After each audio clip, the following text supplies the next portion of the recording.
Beneath the dazzling skyline and shimmering affluence of Qatar lies a quieter, more somber reality. For many Qatari women, the pursuit of love and companionship has become an increasingly elusive goal. Despite the country's extraordinary progress in education, infrastructure, and gender equality, the deeply ingrained cultural expectations surrounding marriage present challenges that wealth and modernity alone cannot resolve. Marriage in Qatar is more than a union between two individuals. It is a cornerstone of societal identity. Historically, families have placed immense emphasis on preserving lineage and tribal connections through carefully arranged marriages. These traditions are seen as a way to maintain the integrity of Qatari culture, but they often come at a cost. For Qatari women, the expectations around marriage are particularly stringent. They are encouraged to marry within their nationality, tribe, and social class, a narrowing of options that makes finding a compatible partner significantly more challenging. While men in Qatar have the freedom to marry non-Qatari women, societal norms discourage women from looking outside their own cultural circles, even as the pool of eligible Qatari men continues to shrink. This creates a paradox. Women are told to aspire to success and independence, yet they are also expected to fulfill traditional roles as wives and mothers. The conflicting demands can leave many women feeling trapped, as their accomplishments are overshadowed by societal judgments about their marital status. A growing number of Qatari men are seeking partners abroad, marrying women from different nationalities who may be perceived as more flexible or less bound by cultural traditions. A traditional woman can never be modern, and a modern woman can never be traditional. Life is about choices, and those choices have consequences. You can't have or do it all. Something will suffer. To be modern, you will lose marriage and family, but will have your job or career. To be traditional, you will lose your career but have marriage and family. This trend, driven by both personal and societal factors, has profound implications for Qatari women. With fewer men available within their cultural sphere, many women find themselves sidelined in the marriage market. This is not a matter of choice, but of circumstance, a reality that often goes unspoken in public discourse. The emotional toll can be significant, as women face not only loneliness but also societal scrutiny for remaining unmarried. The real problem lies in the existence of double standards. Having visited Qatar numerous times, I've observed the lives of these beautiful women who seem trapped within the rigid boundaries of religion and tradition. Their lives are often dictated by expectations that leave little room for personal freedom or self-expression. Personal stories. Aisha and Fatima. Take the story of Aisha, a 32-year-old Qatari woman who has built an impressive career in finance. Her days are filled with meetings, presentations, and international travel. Yet her evenings are marked by solitude. Despite receiving marriage proposals, she struggles to find someone who values her independence and career aspirations while respecting her cultural roots. "It's not that I don't want to get married," she explains. "It's just hard to find someone who doesn't see my success as a threat." Fatima, a 35-year-old teacher, shares a similar experience. Dedicated to her community and her students, she has found professional fulfillment but feels the weight of societal judgment for remaining unmarried.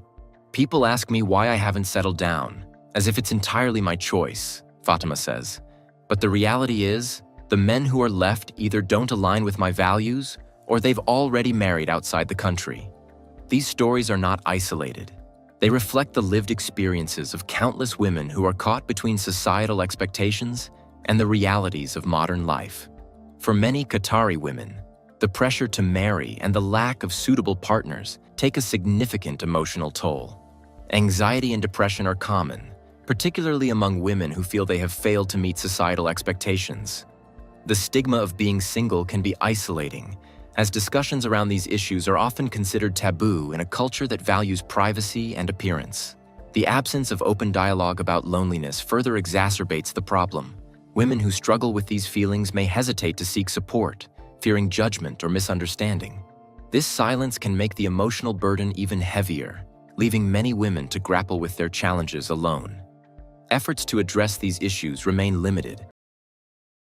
Qatar women should have the freedom to choose life partners from outside their community, as it is a fundamental right that has been granted to them. This freedom not only empowers them to make decisions about their personal lives, but also reflects a progressive step toward embracing diversity and individual choice. By allowing them this liberty, their community acknowledges their autonomy and supports their pursuit of happiness and fulfillment in relationships. As discussions about marriage and relationships in Qatar are often framed within the context of preserving tradition. While there are initiatives aimed at empowering women professionally, there is less emphasis on addressing the emotional and social challenges they face. Community leaders and social organizations have a unique opportunity to foster dialogue around these topics, creating spaces where women can share their experiences and find support. Such efforts could help to reduce the stigma associated with being single and encourage a more inclusive approach to relationships and societal expectations. The stories of Qatar's loneliest women reveal a deeper truth about the intersection of wealth, tradition, and progress. While the nation's affluence has brought remarkable opportunities, it has also created new challenges that cannot be solved through economic growth alone. For Qatari women, the search for love and companionship is not just a personal journey. It is a reflection of the broader tensions within their society. In Qatar, like other Islamic countries, polygyny is practiced. So many Qatari women are married, one of 4. The men sometimes end up marrying and divorcing various women, and this would cause the excess of Muslim sisters being unmarried. In addition, many factors like dowries, family connections, and the like cause stresses of their own. The growing tension between Qatar's traditional values and the realities of a modernizing society is more than a personal or family issue. It's a societal crossroads. The imbalance in marriage dynamics and the resulting loneliness among Qatari women reveal deeper demographic, cultural, and economic implications that could shape the future of the nation. One of the most noticeable consequences of these trends is the demographic imbalance. With Qatari men increasingly marrying non-Qatari women, the population of unmarried Qatari women continues to grow. This imbalance disrupts the traditional family structure, which has long been the foundation of Qatari society. Children born from cross-cultural unions often hold dual identities, which can create challenges in a society that places significant value on preserving cultural purity.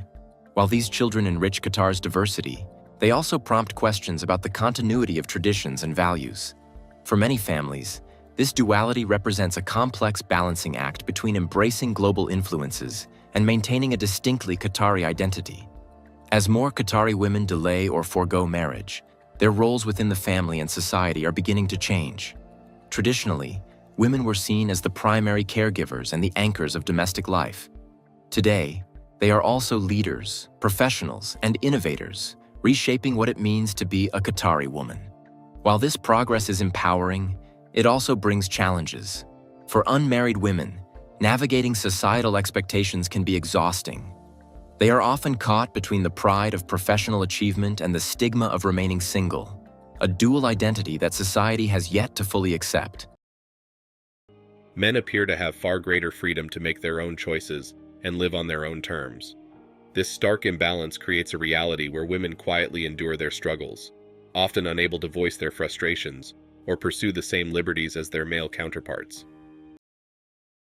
As a Muslim man, I can have up to 4 wives as well. I had 3 wives at one point. Oh yeah, I wanted to ask you. That Yeah, sounds nice. so, let's shock the audience. I've got 8 children. I had 3 wives at one point when I was 27. I got married when I was 16, 2 wives when I was 25, 3 wives when I was 27, and 8 kids by 30-something, 32 or 31, I can't remember. You're quite religious. If it's something like forbidden, do you ever want the forbidden fruit? Excellent question. What's prohibited is desired. So, okay, as a Muslim man, I cannot have sexual intercourse with a woman outside of marriage, outside of holy matrimony. Would I like to do that? Of course I would. If I said to you, oh, no, man, I don't like the idea of being able to sleep with an unlimited number of women without any entanglements and any commitments. Nonsense. Of course I would like to, you see? But what I'm trying to understand is like to what degree has it affected you, especially because men in general, of course, would like to have sex with other women. But to you, it might be like a little bit more intense, the feeling? No, well, because I'm married, so I have that outlet. It seems that culturally speaking, Qatar doesn't coincide with Western liberal values. The women who are slowly being integrated into Qatar's economy are still expected to abide by their traditional values. There are a lot of red pill realities I have a debt of gratitude for having learnt it from the non-Muslims in the red pill space. What is it that you've benefited from that your religion could not give to you? No, we have to be careful how we say that. It is not a deficiency or a lack on the part of the religion just because we have taken some knowledge from somewhere else. I say this on my podcast over and over. Islam does not have a monopoly on general knowledge. You didn't learn politics and journalism from the Quran or the books of Hadith. No, but I've got a particular framework from there though. You've got your framework from there, but I'm sure when you did your degree, for example, there would have been certain books that you had to go through and memorize the material from. The vast majority were not the Quran and Sunnah. Barakallahu fi. If you wanted to become a brain surgeon tomorrow, nothing's in the Quran. You're not going to learn. You are not going to trust me to perform brain surgery on your father, la samahakallah, just because I said to you, I'm a hafid of the Quran. So you can take general knowledge, beneficial, from wherever it comes from. And this is not a slight on the religion. The Quran is hidayah, is guidance. I think what Qatar does wrong is expecting them to be at both ends. You know, a purely traditional woman will have a hard time being liberal. But at least this is still a 100 times better than the mess we have here in the West. What do you think? Thanks for watching Man Reacts. Show us your love and support by liking this video, sharing it with your friends, and subscribing to the channel. Support us and help us spread support for men around the world. Do comment and share your thoughts. We're always up for a healthy debate and discussion.